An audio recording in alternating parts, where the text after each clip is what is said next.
So I have a bit of a list tongue, so bear with me. These are my confessions. I love old people. I love the signs of aging.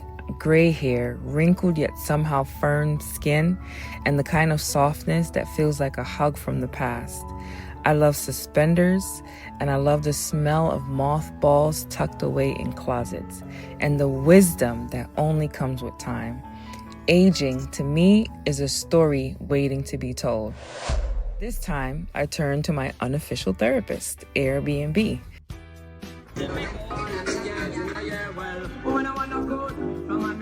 Where I go when I need to reset, reflect, or heal. And this trip was all of that and more. It wasn't just about me finding a room.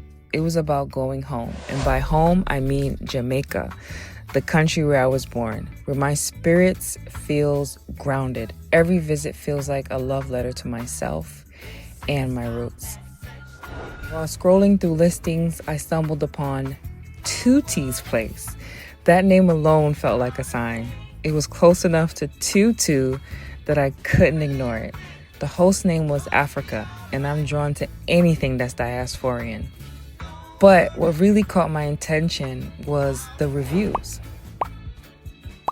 Everyone mentioned Africa's mother, Sister Dawn. They described her as a warm, nurturing presence, a mother figure, a guide, and a storyteller. I was sold, so you know I booked it. When I arrived at Sister Dawn's place, she greeted me with warmth and handed me the keys. She had this light to her, a glow that only comes with experience and grace. I felt at home immediately. Tootie's Place was a cozy 2-bedroom setup with a shared common space. My roommate was a French woman who loved yoga and leafy greens. That's my kind of girl. We quickly bonded and, we started this little morning tradition. Every day before sunrise, the three of us, Sister Dawn and my roommate and I, would head to the beach. Those mornings were everything. We'd stand there as the sun broke over the water, finding moments of oneness with the earth.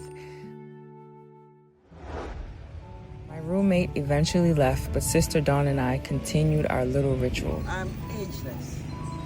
I was born a century ago, come back again in this flesh. Nobody died. Age is a number that Babylon, the system, used to make you feel whole or feel young. Yeah. I'm here. After the beach, we'd stroll down to the craft market near her home, where she sold handmade goods herself. Bob Marley t-shirts, One Love trinkets, and other treasures. You know the whole vibe. Let's get together and feel alright. Hey, okay, I won't break out to a whole song.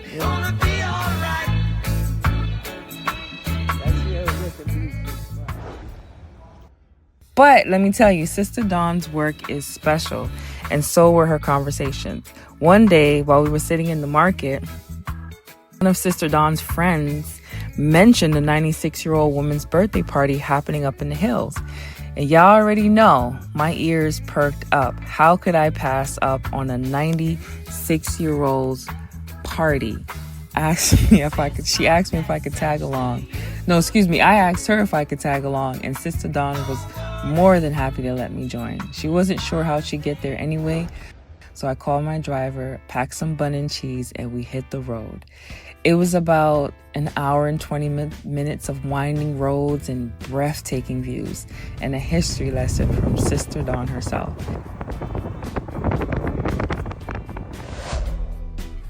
She shared stories about the land, the culture, the lives of the people who shared the community. It felt like I was in heaven, snacking on bun and cheese, soaking in the wisdom, and anticipating what was to come. Yeah, this is the best water in the world. Better than all the bottled water.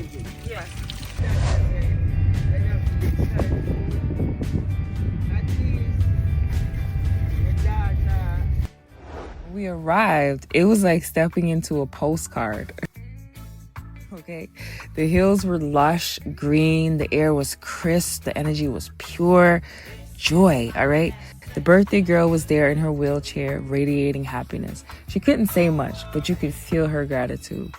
We got there early because, let's be real, at the time I was pushing 40, and I like my early nights, but it gave me time to observe. What struck me was that most of the guests had come from the U.S. to celebrate her. She lived in Jamaica, but her family had come from abroad to be with her. I noticed something else too. The birthday girl had a mild form of dementia.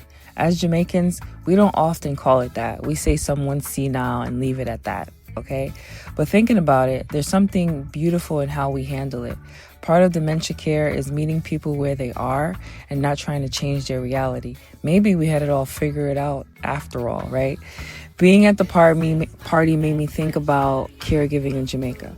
How we care for our aging loved ones while living abroad. What happens when they need extra care, and how we navigate respite. The birthday girl eventually needed to rest, so her family gently laid her down on the blanket. She looked so peaceful. That moment sparked something in me.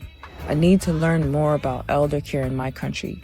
I asked a friend to show me around, to take me to some assisted living facilities and introduce me to people that are aging in place. There's so much more that I want to share, but for now, I want y'all to stay tuned, journey with me as I uncover what it means to age, to care, and to celebrate life in Jamaica. This is episode 1. And it's just the beginning. New episodes drop every Tuesday from now until March. So like, share, comment, subscribe, because this is not just my story. It's a story we all need to hear. This campaign is brought to you by Tutu Cares, the #1 family caregiver community.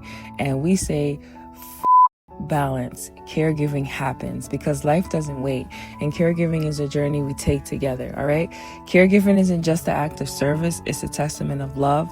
So like I said, balance and embrace the beauty of showing up when it matters most. I'm gonna see y'all on the next one.